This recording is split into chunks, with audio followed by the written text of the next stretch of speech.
কেমন আছো? আশা করি সকলে ভালো আছো। আজকে তোমাদের কাছে নিয়ে চলে এসেছি সমন্বয় সাধন দক্ষতা এই স্কিলটার উপর একটা নতুন ভিডিও নিয়ে। তো চলো দেরি না করে শুরু করে দিই।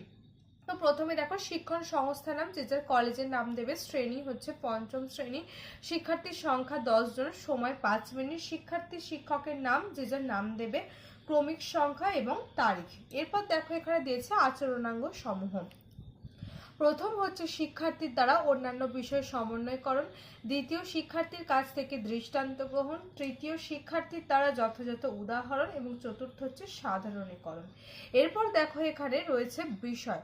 বিষয় হচ্ছে বাংলা। আমি বাংলা টপিকের উপর স্কিলটা চুজ করেছি, তাই বিষয় বাংলা লিখেছি।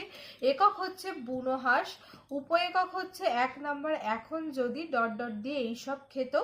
2 নাম্বার হচ্ছে ওদের দেখাশোনা ডট ডট দিয়ে সময় হয়ে এলো। আর আজকের পার্ট আমি উপ একক একটা ব্যবহার করেছি, এখন যদি ডট ডট দিয়ে এইসব খেত। এরপর দেখো এখানে আমি দিয়েছি যে গুড মর্নিং স্টুডেন্টস, সরি।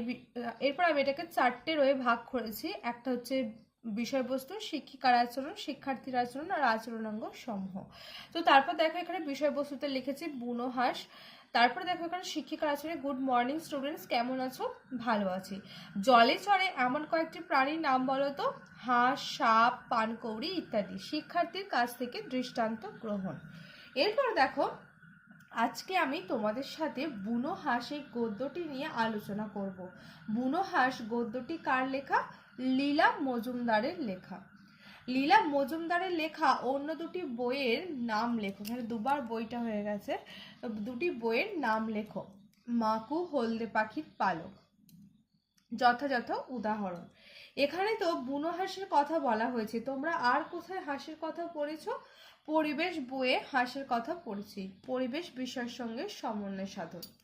তারপর দেখো এখানে রয়েছে বুনো হাঁসগুলো যখন উড়ে যাচ্ছিল তখন তাদের ডানার শব্দ কেমন ছিল?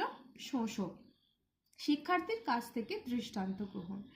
এরপর বলছি শোঁ শোঁ করে আর কিসের শব্দ হয় বলতো?